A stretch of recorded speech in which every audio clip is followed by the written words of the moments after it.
Bonjour à toutes et à tous et bienvenue dans cette nouvelle émission de Vivement Doumanche. Salut Victor. Hello Michael, ça va? Ça va et toi? Bah écoute, ouais. J'ai pas fait exprès, mais mon t-shirt est quand même de la couleur du nouvel album de Turnstile, donc tu dois quand même être content. Exactement, non, ouais, j'aime pas le bleu en plus, mais je suis d'une part très content de te voir et d'autre part très content que t'aies pensé à moi en écoutant Turnstile.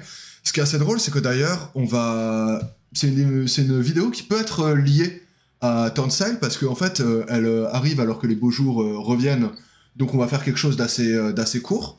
Et ensuite, parce que on va vous parler d'un changement de paradigme qu'on a observé dans la musique récemment. On continue nos thèmes profondément très intelligents. Exactement. On va vous parler de ce qui est surcoté et ce qui est sous-coté. Et Turnstile peut être au confluent de ces deux termes. Tu vois, oui, il y en a qui ont un avis très tranché sur la question exactement, de Turnstile. Mais c'est vrai que pendant longtemps, on parlait un peu de la qualité des groupes. Par le raccourci qui était souvent c'est un groupe de merde ou c'est un groupe qui était très bon, etc. Et je trouve un rapport qui est très sensible, j'aime beaucoup ce groupe, j'aime pas, genre... Et vu que c'est du métal, c'est souvent j'aime bien ou c'est de la merde. Exactement. Il y a quand même ce truc. Et je trouve que effectivement le langage, alors c'est peut-être générationnel aussi, mais le langage a changé. Jeune, Michael, hein. Ouais, c'est ça. C'est vrai qu'on est semi-boomer maintenant. On évolue un peu vers du paradigme c'est de la merde, c'est bien, à c'est sous-coté, c'est sur-coté. C'est-à-dire qu'on est un peu plus sur une logique comparative par rapport à la fame, plus que la qualité intrinsèque de la musique. Ouais, tout à fait. C'est effectivement, je pense que c'est un changement de vocable qui est générationnel et qui est surtout lié à l'essor des réseaux sociaux et au fait que beaucoup de gens ont une idée ou pensent avoir une idée du taux d'exposition d'un groupe.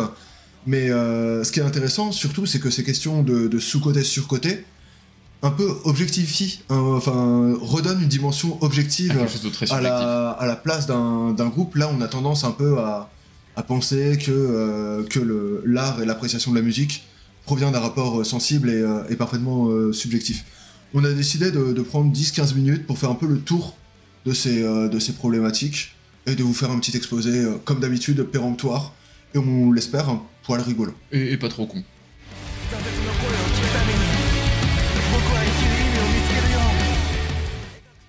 En intro, on a un peu lié ce changement de paradigme par l'émergence des réseaux sociaux. Et en France, en fait, on peut quand même tracer un historique de cette tendance. En 2017, McFly et Carlito, qui n'avaient pas la puissance de frappe qu'ils avaient maintenant, mais qui étaient déjà des youtubeurs qui allaient donner les tendances de ce qui allait marcher esthétiquement sur Internet, avaient fait une espèce de vidéo pseudo-chanson où ils classaient toutes sortes de choses en surcoté ou surcoté. Vidéo très Internet à l'ancienne, genre qui se moque de Jules, ce genre de choses. Pas d'une extrême pertinence, mais ça a déjà... Enfin, tu vois, genre, tu sais, il y a vraiment déjà cette dichotomie et cette espèce de truc de classement de ça va dans une case ou dans l'autre, tu vois. Bouscapé, aussi, l'espèce de média rap que tu connais ouais. Peut-être, avait un format d'interview qui était sur ce côté-là, tu vois, genre où en fait ils interviewaient des rappeurs et ils leur présentaient des objets culturels ou des objets du quotidien en mode sur-côté, sous-côté, tu vois. Ça permet aussi de prendre un peu de la distance, parce que dire que c'est de la merde ou dire que c'est mauvais, c'est une prise de position. Alors que dire que c'est surcoté, ça veut pas dire que c'est mauvais. C'est ça. Ça veut juste dire que l'exposition médiatique ou le succès... Ou l'affect des gens, ou l'affect des gens est supérieur à la qualité intrinsèque ou autre. Donc ça permet aussi de prendre un peu de distance. Donc c'est plus simple pour les gens de dire c'est surcoté que c'est de la merde, au final. Ouais, clairement. Mais ce qui est assez amusant aussi, c'est que la raison pour laquelle ça a peut-être switché aussi là-dessus, c'est qu'aujourd'hui on a un peu des indicateurs pour ça. C'est-à-dire qu'à l'époque, imagine t'es en 2002, je dis à l'époque comme si c'était il y a 70 ans, mais c'est quand même 20 ans maintenant. On allait en Afghanistan, on se préparait à l'Irak, c'était sacrée époque. Hein. Bush. Il y avait un truc où les ventes d'albums, c'était pas forcément l'indicateur de succès le plus facile à mettre en œuvre, parce que déjà c'était un peu obscur, et puis deuxièmement c'était aussi générationnel, c'est-à-dire qui achetait des albums, bah forcément les jeunes en achetaient moins, donc il y avait moins cet impact, c'était moins facile de capter l'impact. Aujourd'hui c'est plus le cas en fait. Bien sûr, et c'est une donnée qui est quand même beaucoup moins... fiable. Ouais, et beaucoup plus difficilement analysable, voire un chart par rapport à des streamings Spotify. Alors qu'aujourd'hui avec c'est vrai tous les streams YouTube, etc. En fait, on arrive à jauger le succès d'un groupe par rapport au nombre de streams, les followers, etc. C'est ça. Et on voit, et c'est vrai qu'on est assez surpris. Des fois, tu vois des immenses groupes, enfin des groupes qui étaient pas là il y a 3 ans, et puis ils font un Bercy, même en rock. Enfin, je veux dire, Sleep Token et les groupes comme ça, ils sont arrivés à une vitesse absolument dingue. Et en fait, on a du mal à quantifier comment ça fonctionne. Puis on regarde les streams, on fait ah oui, c'est vrai que t'as pas un titre en dessous de 50 millions de streams. Tu te dis bon bah forcément l'impact est mesurable en fait. Bien sûr. Depuis l'avènement des réseaux sociaux aussi, il y a vraiment une grosse connexion entre une exposition qui peut être extra-musicale et des répercussions artistiques. le buzz de Pentagram récemment avec la tête de Bobby Liebling qui a fini à peu près partout, où t'as littéralement des millions de personnes qui ont été exposées à un groupe qui est de base genre ultra confidentiel, même si extrêmement qualitatif. Ça a eu de réels impacts, genre tu sais, The Doom Dad, il avait fait une vidéo sur Pentagram pour la sortie du nouvel album. Ouais, c'est stream. Ouais, c'est ça, sa vidéo là a pris des tonnes de trucs. Dealer de métal, qui est quand même pas le mec le plus pointu, enfin qui fait des trucs de metal underground, il a sorti une vidéo sur Pentagram, tu vois, genre comment il a connu Pentagram, on va pas se poser la question, tu vois. Et le groupe a bénéficié manifestement d'une exposition sur ces streams ont explosé, quoi, tu vois. Et ce qui est aussi assez intéressant, je trouve, c'est que dans le métal, t'as vraiment ce truc de... tu sais, c'est quand même une histoire de perdant magnifique, tu vois. On parlait de Pentagram, qui aurait pu être Black Sabbath si ça avait pas été des grosses merdes. Le nombre de trucs à la Envil, tu sais, qui ont une deuxième carrière après leur film, de trucs obscurs qui, tu sais, sont vénérés par certains, mais dont on n'a pas entendu parler depuis 35 ans. Les Witchfinder General et consorts. En fait, t'as plein de petits trésors qui peuvent justement pousser les gens à se dire, ok, moi je connais ça a jamais eu le succès estimé pour tel décès, tel choix de carrière, tel machin, tel problème avec Erech ou n'importe quoi. L'esthétique pousse aussi à aller là-dedans, tu vois. Il y a aussi un amour de l'underdog, je trouve. De l'underground. Non, de l'underdog, c'est dans le sens tu vois, du perdant qui va jamais grimper, du mec... poulet d'or et tout. Exactement, il y a aussi ça, c'est-à-dire qu'il y a aussi ce côté où je trouve que l'appréciation des gens sur certains groupes, et même pas forcément lié à la qualité intrinsèque de la musique, mais de dire, tu vois, ça c'est pas très connu et tout, et en fait t'as un côté d'affect qui rentre en ligne de compte pour mettre en avant un groupe en disant, ah, ils ont pas eu la carrière qu'ils méritaient. Alors est-ce qu'intrinsèquement ils méritaient une carrière plus forte, tu sais pas trop, mais il y a un côté d'affect, et je trouve que, alors c'est le cas dans tous les genres musicaux, mais je trouve que c'est particulièrement prégnant dans la musique métal, où les gens aiment bien défendre leur poulain à l'extrême en réalité. Tu vois aussi, t'as une façon aussi de déifier justement ces groupes à 2-3 albums, parce que, à l'inverse d'un Creator ou d'un truc comme ça, ils ont pas eu le temps de se manger les années 90 dans la gueule, les 5 albums moyens, la tournée de trop, machin et tout. Et ils ont une carrière qui est beaucoup plus concentrée, donc qui est plus dense, entre guillemets. Donc on a un peu ce côté, c'est sous-côté parce qu'il n'y a pas un mauvais titre, alors que Black Sabbath, t'as 15 ans avant le premier titre de merde, tu vois, genre... Ouais, bien sûr. Bah, on pourra en parler pour Metallica aussi, hein. Enfin, tout à fait, tu vois, genre... C'est post-90, des gens pourraient, je pense, s'arrêter, on va dire, bah oui, mais comment ça peut être pas un groupe qui est surcoté? C'est ça. Ils ont quand même sorti 4 albums magnifiques, et 4 albums, c'est déjà monstrueux dans une carrière, quand c'est de la qualité comme ça. T'as 20 ans de traversée du désert, maintenant, ça fait quoi? Ouais, bien 30 ans qu'ils ont pas sorti un bon truc, tu vois. Tout le monde est là en mode surcoté Metallica, alors que c'est intouchable de base, tu vois, et tu sais pas s'il y a eu des groupes qui avaient un niveau de Kill Them All à l'époque, quoi, tu vois. Ou d'Injustice for All, tu veux dire. Chacun sa sensibilité, mon vieux.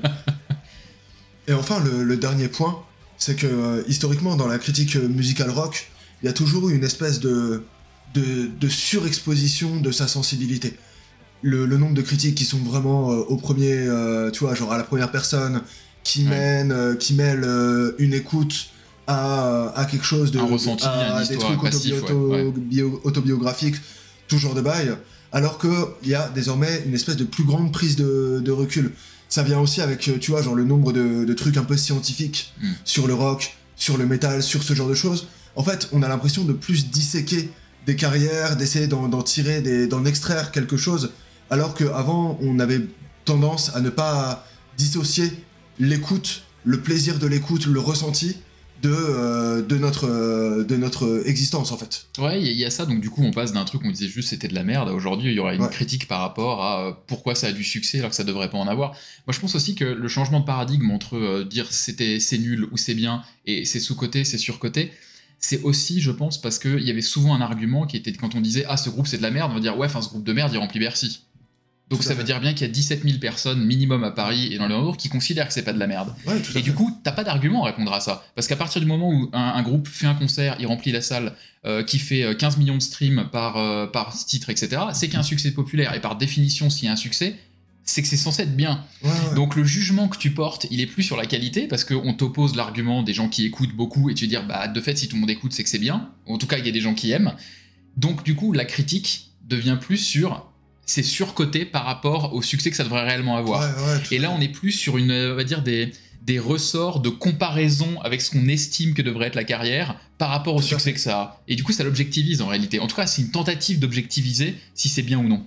Donc en fait, je pense que le sorte de déplacement du débat vers côté sur côté, c'est juste qu'on place l'argument sur un autre plan. C'est-à-dire le dire que le succès est en quelque sorte décorrélé de la qualité du groupe, des capacités techniques du groupe, mais aussi de ce qu'il représente dans une scène. Ouais. Et ça, des exemples, on pourrait en trouver quand même de Bien groupes sûr. qui explosent d'un coup sur les réseaux sociaux, tu comprends pas trop pourquoi, juste parce qu'il y a un engouement, parce que ça rappelle les sonorités d'une série ou que sais-je, et tu te dis, mais c'est pas possible que ces types-là fassent une immense stalle, alors que fait. évidemment c'est le néant, quoi. Tout à fait. Pour moi, tu vois, genre la dichotomie entre Lorna Shore, qui a une carrière qui est très très verticale, mais qui apporte quelque chose, où t'as un vrai aspect technique, et Dieu sait que C'est pas ta c'est carte. ça, c'est pas mon truc, Ouais. mais je reconnais qu'il y a un truc, tu vois. Et Windrose, qui fait de l'espèce de power metal avec des nains, enfin genre, non mais frérot, genre, le succès, enfin l'ascension de Windrose, gros, moi c'est un truc qui me terrifie, parce que c'est comme Sabaton, tu vois, genre tu sais, t'as un côté, genre certes, c'est bien écrit, c'est entraînant, c'est ce genre de choses, mais là, gros, ça remplit des trucs qui sont absolument indécents, alors que t'as aucun apport sur l'histoire du métal, et t'as pas quelque chose qui les distingue, si ce n'est que c'est uniquement l'ADA, c'est des nains, c'est des nains, c'est des nains. Oui, et ça fait penser juste à la Moria, et on est dans, ça. dans le lore de Et Tolkien. genre, ouais, c'est ça, c'est entre donjons et dragons, genre on boit des pintes et on creuse. Quelle indignité. En tout cas, ce qui est certain, c'est que ce changement de paradigme, ou en tout cas de vocable, Mhm. il met en lumière un débat qui existait déjà avant, qui est celui de la subjectivité dans la façon d'appréhender. Ouais, tout à fait. Ça tente de l'objectiviser différemment par rapport au succès, mais en soi, la logique est toujours la même, c'est-à-dire par rapport à quoi on va critiquer, par rapport à quoi on va juger, par rapport à quel standard on estime que l'on doit caractériser. Et le côté sur-côté, sous-côté, c'est plus par rapport au succès commercial, là où avant, c'était juste sur une qualité intrinsèque de la musique, des c'est ça. rapports sensibles. Et la raison, du coup, la transition est toute trouvée, parce que c'est précisément ce dont on va parler dans la deuxième partie.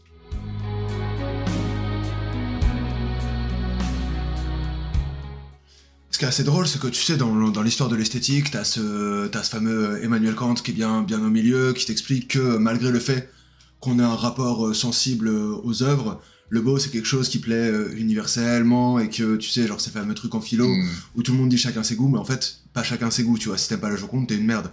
Et ça s'arrête là, tu vois. Enfin, parce qu'elle est faite pour être aimée, et ainsi de suite. Après Kant, t'as eu le fameux, tu sais, t'as eu l'art contemporain qui justement questionnait ce truc-là. T'as eu aussi la crise du lyrisme, en fait, pourquoi tu fais de l'art après la Shoah, et le fait de maintenant mettre des messages dans l'art, et c'est aussi une façon de proposer un contenu artistique intéressant. Et dans le truc de côté, enfin de sur-côté, sous-côté, par rapport à un rapport sensible, on retrouve encore un peu cette espèce de querelle qu'on retrouvait dans l'histoire de l'art de manière générale. Parce que au-delà de ce qu'on aime ou ce qu'on n'aime pas, on peut aussi se dire qu'il y a des apports dans l'histoire du métal, par exemple. Ça marche pour tous les types d'art, d'ailleurs. Exactement. Et que tu peux ne pas aimer Korn. Le premier album de Korn, c'est ultra dur de dire qu'il est surcoté, parce qu'il a vraiment posé des jalons, et encore maintenant, il inspire des groupes comme Chad Pile, par exemple. Tu vois ce que je veux dire? Ouais, je comprends. En fait, c'est un sujet qui est assez compliqué, le côté subjectivité des goûts, parce qu'on a tous ce côté à vouloir dire, à tenter d'objectiviser, et même les groupes qu'on n'aime pas, de dire oui, bon, ça, je reconnais que c'est un album qui a eu telle importance, donc il devrait être reconnu, etc. etc.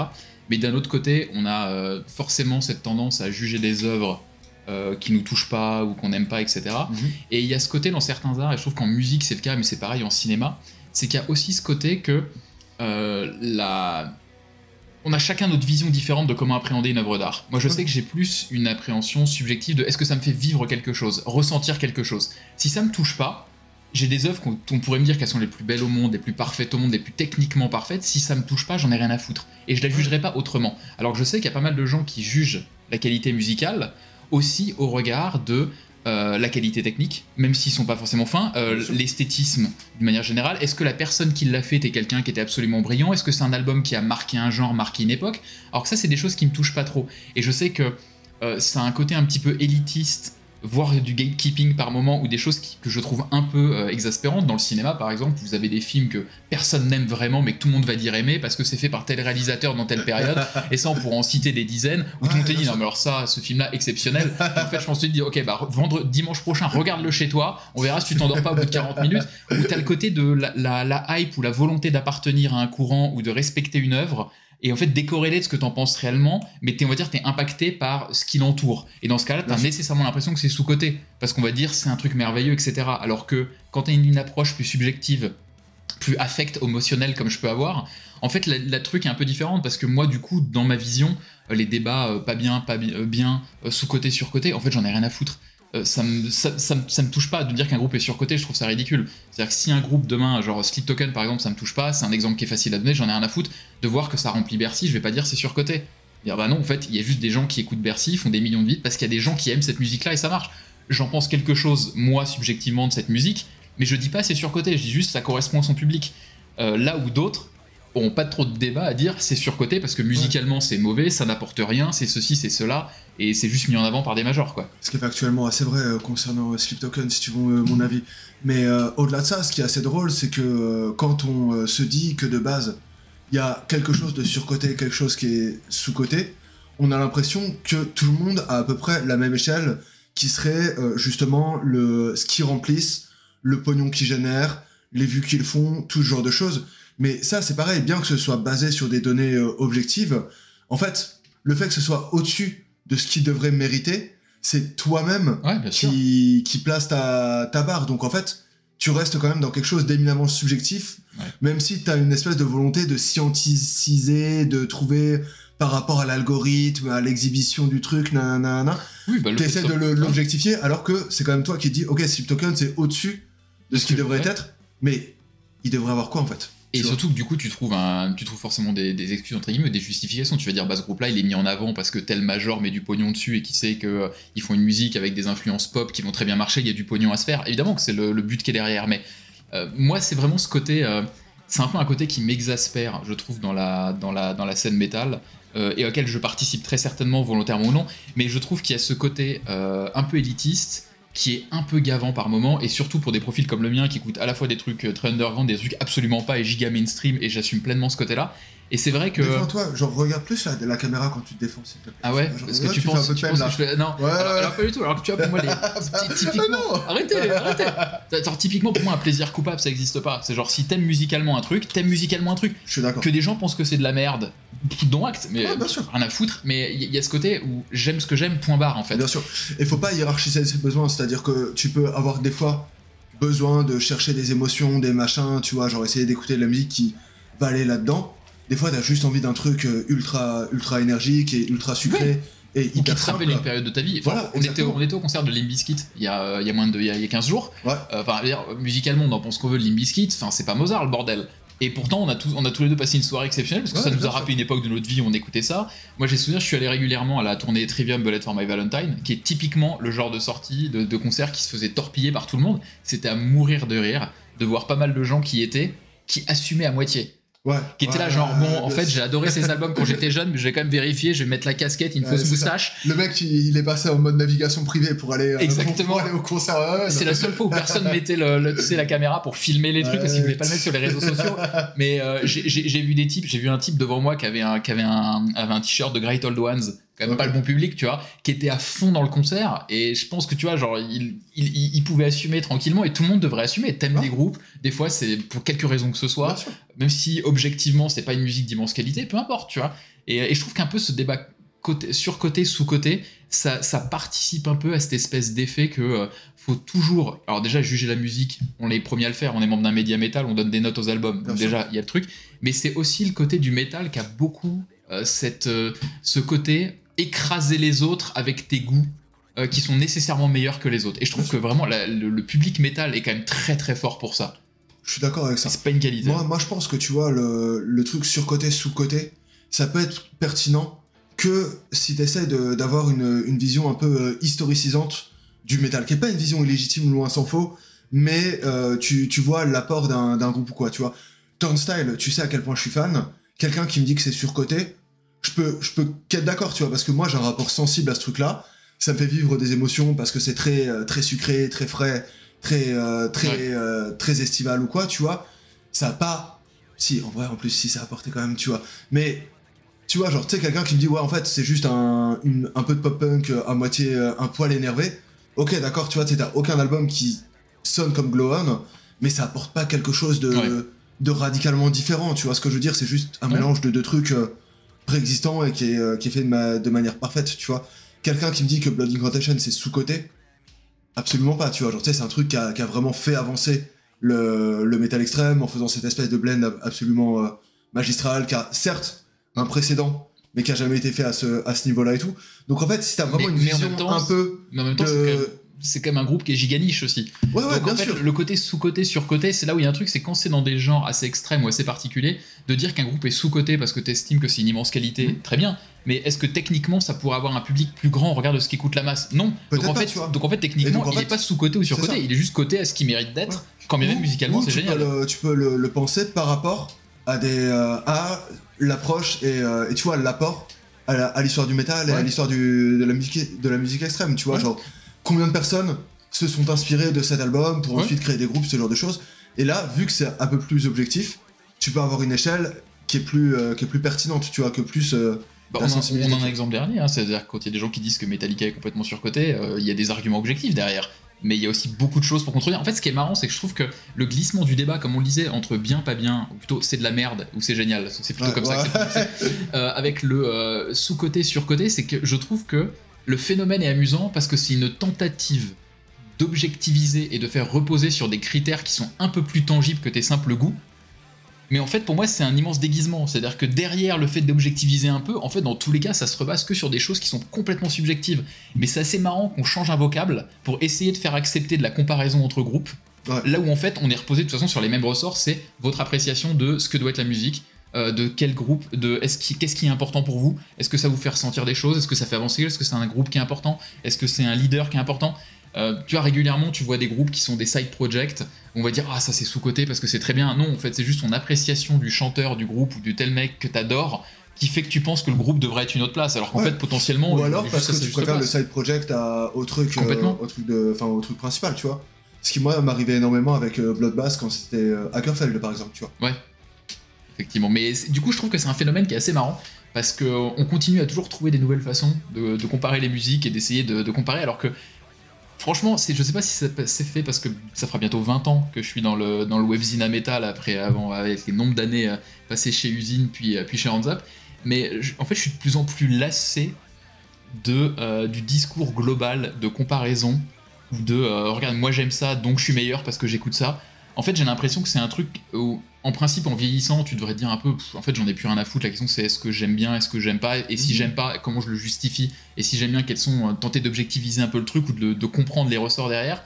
Et j'ai l'impression qu'en fait, je me disais qu'en vieillissant, ça changerait. Ça change pour moi, ça change pas pour tout le monde. Et je sais que des fois, quand tu vas dans des festivals métal, notamment le Hellfest, où là j'ai quand même assez élevé, t'entends le même discours des quarantenaires ou des cinquantenaires, genre ah ça c'est de la merde, ah ça c'était mieux avant, ça c'est. Ouais, bien sûr.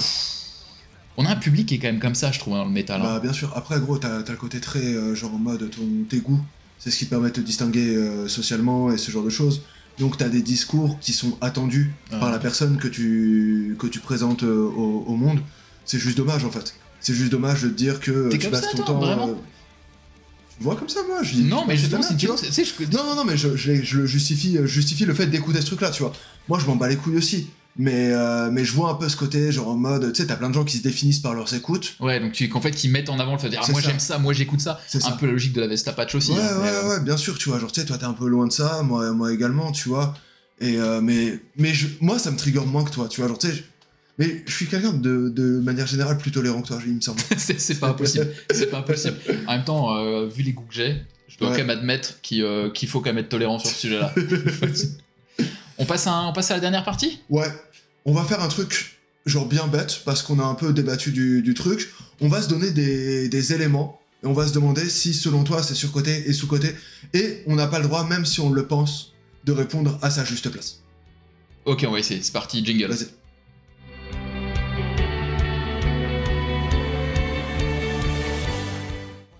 Ok, donc après vous avoir dit pendant 20 minutes que je trouvais ça complètement débile de parler de côté et surcoté, on va effectivement faire un jeu où je vais devoir dire que ces choses sont cotées ou surcotées, donc merci Victor pour cette idée de merde.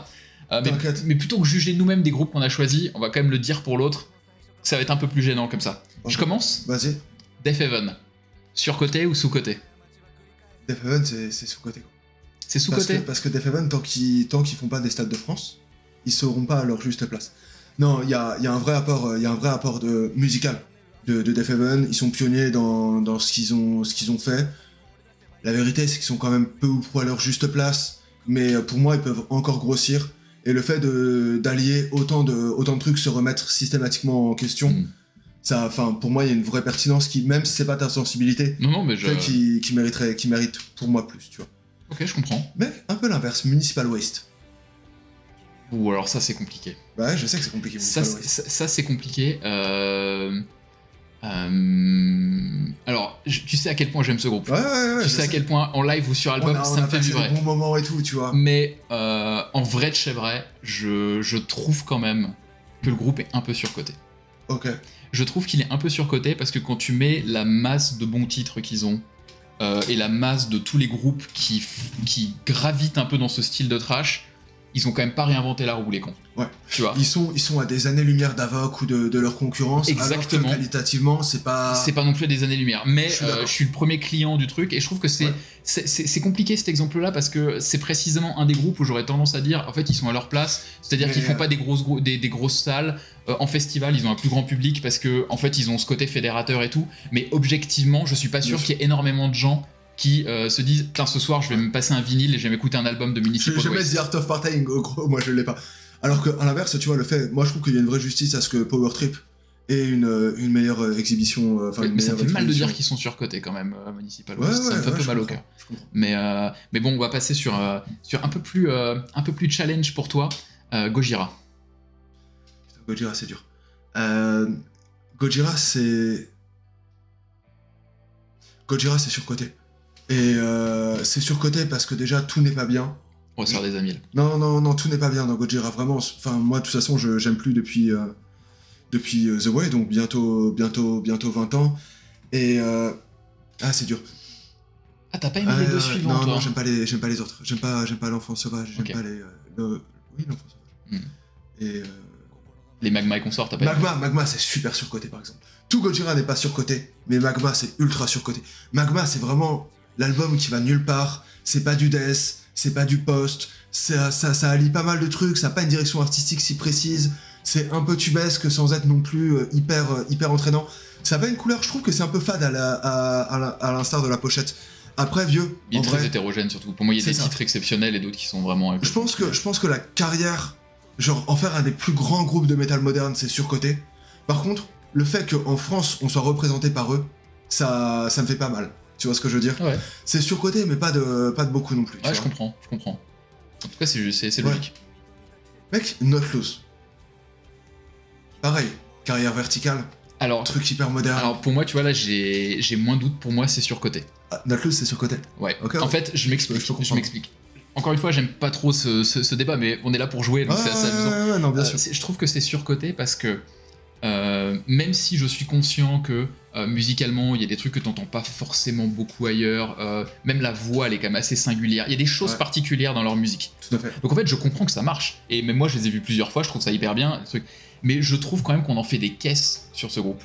En fait, là où je trouve que c'est... Je vais pas dire que c'est un groupe parmi tant d'autres parce que ce serait vraiment rude, mais je vois pas comme ce groupe-là en me disant dans 25 ans, on se rappellera de Knocked Loose comme étant un groupe qui a révolutionné quoi que ce soit, qui a apporté quoi que ce soit. C'était juste un truc un peu feel-good d'une période. Et je vois pas plus que ça en fait à ce stade. Ce qui est vraiment drôle, c'est que genre musicalement, le contenu de Knocked Loose, c'est quand même relativement extrême, tu vois. Et vraiment, ça plaît à des gens qui de base sont fans d'Eminem et sont fans de trap. Et ça transcende. C'est Jimmy Kimmel, je crois. C'est ce qui est lunaire pour un groupe pareil. Ça transcende vraiment son public et je comprends pas la recette, tu vois. Et c'est sûr que le truc est objectivement, genre, c'est unique, c'est un son qui vraiment leur est propre.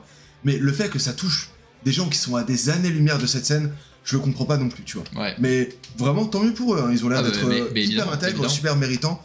Mais cool. Mais je suis assez d'accord que c'est un groupe qui est assez compliqué. Ouais. Limp Bizkit. Limp Bizkit, si tu dis pas sous-côté, tu sors immédiatement de cet appartement. Non mais c'est dur parce que genre autant je suis ultra fan, autant est-ce que genre remplir Bercy juste pour dire que t'aimes bien genre baiser des meufs ou que des fois tu te lèves de mauvaise humeur et que t'as envie de péter des trucs. Gros c'est dur. En fait c'est dur parce que c'est quand même une fraude. C'est une blague Limp Bizkit, tu vois, genre mais d'une part c'est une bonne blague et c'est une bonne blague et justement le côté très outrancier, très en fait, très qui baigne dans son jus, je trouve, ça fait que ça a bien vieilli. On a déjà eu cette discussion, mais dans le néo-metal, les deux trucs qui ont le mieux vieilli, c'est Deftones, parce que t'avais déjà cette espèce d'intelligence d'aller chercher dans le poste et ce genre de choses. Oui, ça avait une autre vision, ouais. Et ouais, genre, Là où par exemple... des Korn et des Slipknot, Korn et par même System of a Down, hein, ouais. C'est compliqué. C'est dans son jus, tu vois. Ouais. Et Limp Bizkit, parce que Limp Bizkit a le côté tellement outrancier, tellement... en fait, gros, c'est... genre, je me déteste de dire que c'est rabelaisien, mais ça l'est, tu vois. Et c'est quand même sur des mécanismes qui sont tellement cons et tellement, justement, joue vraiment sur le côté un peu goofy, un peu machin, que ça marche parce que t'as ce côté pas sérieux, tu vois. Ouais. Là où des trucs beaucoup plus prom-dug comme Korn et System sont piégés dans justement ce côté dire quelque chose de profond, quoi. C'est marrant que t'aies cité Slipknot parce que moi c'est un peu aussi un exemple où si je devais me prononcer sur le côté sous-côté, surcoté, je dirais aussi que c'est surcoté. Parce qu'il y a une réalité, c'est que pour moi Slipknot et Iowa c'est des albums générationnels. Ouais, bien sûr. Vraiment, c'est pour moi ils ont marqué une époque. Et à partir de là, c'est quand même, tu vois, ils ont genre 7-8 albums, des vrais marquants, t'en as 2, c'est les 2 premiers, si on enlève Might Feel Kill Repeat. Donc, mine de rien, après, c'est quand même des albums qui sont pas forcément ouf, t'as quelques bons titres, mais en fait, ce qui est marrant, c'est qu'aujourd'hui, j'ai du mal à comprendre. Je suis très heureux de les voir là, et j'étais le premier à être à Bercy à leur date, et je les reverrai cet été. Et j'aime beaucoup aussi des titres post-Iowa, hein, donc y a pas de sujet. Mais quand je les vois aujourd'hui remplir Bercy, pour un truc anniversaire, je comprends. Quand je les vois remplir Bercy pour les derniers albums, je me dis, ouah, les gars, bravo pour vous, mais j'ai du mal à comprendre un peu, quoi. Ok. Pour revenir à ta question, les Bizkit, vas-y, je vais dire sous-côté, parce qu'ils ont donné un excellent concert, mais tu vois ce que je veux dire, c'est vraiment le truc à sa juste place, par excellence, ouais. Je trouve. Je comprends. Behemoth. Là où je trouve que Behemoth est surcoté par moment, c'est que... alors peut-être parce qu'ils me gonflent aussi sur leurs derniers albums qui sont absolument... La personnalité de Nergal, les derniers albums... T'as quand même beaucoup de... Sur l'ensemble d'une carrière, Behemoth, c'est un peu Alexandre Pato. Tu vois, genre Prime Behemoth. Ah oui, bien sûr, exceptionnel. Mais Prime Behemoth, ça a duré 2 saisons, tu vois. Bah oui, ça s'est arrêté en 2007, ouais, quoi. C'est ça. C'est les Gourcuff. C'est Gourcuff, c'est un peu ça. Non, en fait, j'ai quand même du mal à dire ça parce que c'est pas comme si c'est un groupe qui remplissait Bercy non plus. C'est-à-dire qu'aujourd'hui, c'est juste un groupe qui est établi, qui est un headliner de bons festivals métal, qui, quand il vient à Paris, fait un Olympia. C'est énorme, Olympia, mais même pour des groupes de métal, aujourd'hui, n'importe quelle sensation fait un zénith rapidement. Ouais. Donc, au final, j'aurais tendance à dire que c'est un peu un groupe qui joue sur des ressorts qui m'exaspèrent parfois un peu, mais que je trouve à sa place. Ouais. On en fait beaucoup parce que t'as beaucoup de la pub, parce que les gars sont très... Mais si tu dois en choisir un quand même, tu dirais plutôt surcoté ou... J'aurais plutôt tendance à aller de ce côté-là exclusivement parce que je trouve qu'on en fait énormément pour le groupe, alors que je trouve pas que leurs derniers albums proposent quelque chose de fondamentalement depuis The Satanist. Je trouve pas qu'il y ait une proposition qui soit particulière, qui justifie qu'il y ait autant de tapage à chaque fois. Mais tu vois, j'étais encore à leur concert il y a 3 jours, je suis super client toujours. Hein, bien sûr.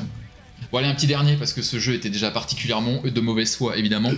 C'est juste pour générer des commentaires et nous faire de la moula. Ouais, insultez-moi parce que j'aime pas Gojira, y a pas de problème, genre mais mettez des... Alors qu'on génère même pas d'argent et tout ça en plus. Mais écoute, on va peut-être... Vous avez vu la gueule de mes t-shirts, vous voyez bien qu'on génère pas d'argent.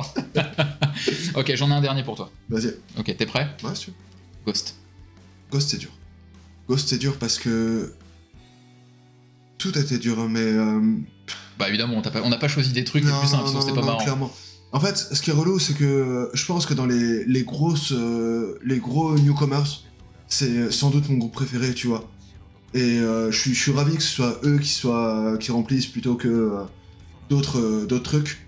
Mais en même temps, c'est peut-être aussi le groupe le moins original dans le... Tu vois, genre, tu sais, ça retravaille quand même beaucoup de matériaux qui sont préexistants et ce genre de choses, tu vois. Là où même un Spirit Box ou un BMTH a quand même un apport qui est quand même un peu supérieur à celui de Ghost dans la musique.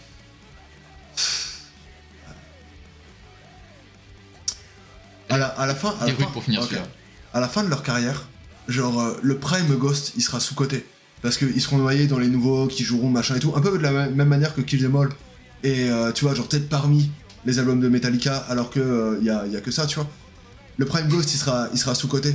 Mais la carrière entière, je pense que genre s'il continue à faire quelques Bercy, sans ressortir des albums aussi marquants que Opus, ça sera surcoté quoi. Okay. Voilà. Dites-nous en commentaire ce que vous trouvez.